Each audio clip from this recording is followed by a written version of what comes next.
इस सीटों पर अपने प्रत्याशी का ऐलान कर दिया है। वहीं राजभर का कहना है कि वो इस्तीफा अपनी जेब में लेकर घूम रहे हैं, जब कहा जाएगा दे देंगे। मैदान में समझ में आएगा इनके प्रत्याशी को। ओम प्रकाश राजभर 16 साल, भगवान राम तो 14 साल झेले, हम तो 16 साल हो गया। लिखे हुए हैं, अभी टाइम मिले अभी ले चल के दे देंगे। लेने के लिए वहाँ कोई लिया नहीं, हम समय भी मांगे, समय नहीं मिला। बीजेपी और ओम प्रकाश में आर पार, सियासी महासमर के लिए तैयार। मैदान में राजभर के 39 कर्णधार, बीजेपी की मुश्किल बढ़ाकर होगा बेड़ा पार।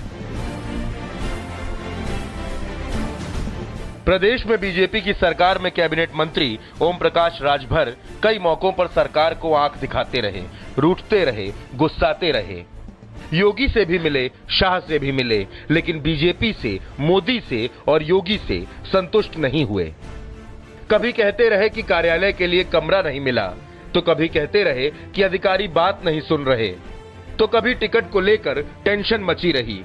आखिरकार ओम प्रकाश राजभर अल्टीमेटम देने के दौर से आगे बढ़े और उन्होंने सियासी महासमर के लिए अपने 39 प्रत्याशियों की सूची जारी कर दी।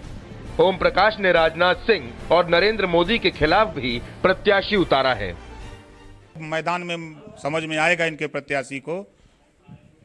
ओम प्रकाश राजभर 16 साल, भगवान राम तो 14 साल झेले, हम तो 16 साल हो गया।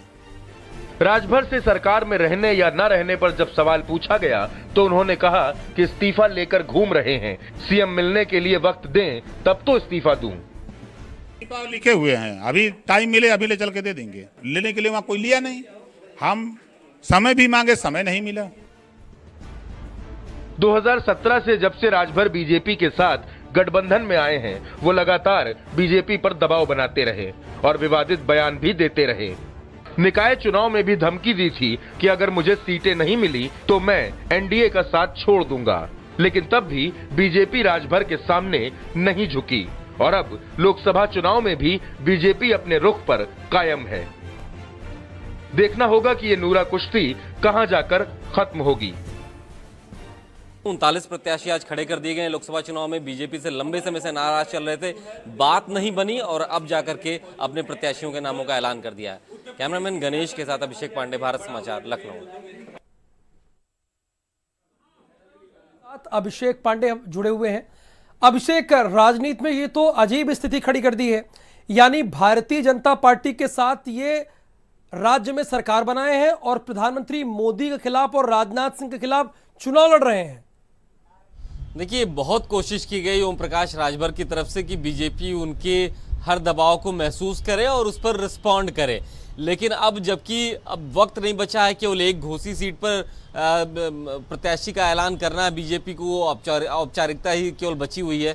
तो ऐसे में ओम प्रकाश राजभर को अब महसूस हुआ है कि उनको भी थोड़ी सी अपनी ताकत दिखानी होगी, स्पाइनलेस बन के नहीं रहना होगा और इसीलिए 39 प्रत्याशियों के नामों का ऐलान कर दिया।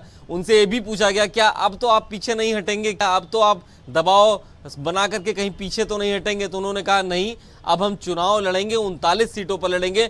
हमारा भाजपा के साथ गठबंधन विधानसभा चुनाव के लिए हुआ था, लोकसभा चुनाव के लिए नहीं हुआ, तो हम स्वतंत्र हैं यहाँ पर चुनाव लड़ने के लिए। लेकिन एक इस आज की दौर की राजनीति में एक नई तरीके की सियासत है, जहां पर एक राज्य में मंत्री हैं, वो सरकार में हैं, लेकिन उसी पार्टी को चैलेंज भी कर रहे हैं, बड़े नेताओं को चैलेंज कर रहे हैं। तो जाहिर तौर पर ओम प्रकाश राजभर, जब इंतजार उनका पूरा हो गया, उनका दबाव कहीं काम नहीं आया, तो उन्होंने अपना आखिरी दांव चला है। ये बहुत शुक्रिया अभिषेक इस पूरी जानकारी के लिए।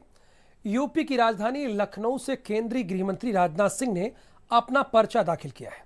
नामांकन से पहले राजनाथ सिंह ने रोड शो के जरिए अपनी ताकत का एहसास कराया।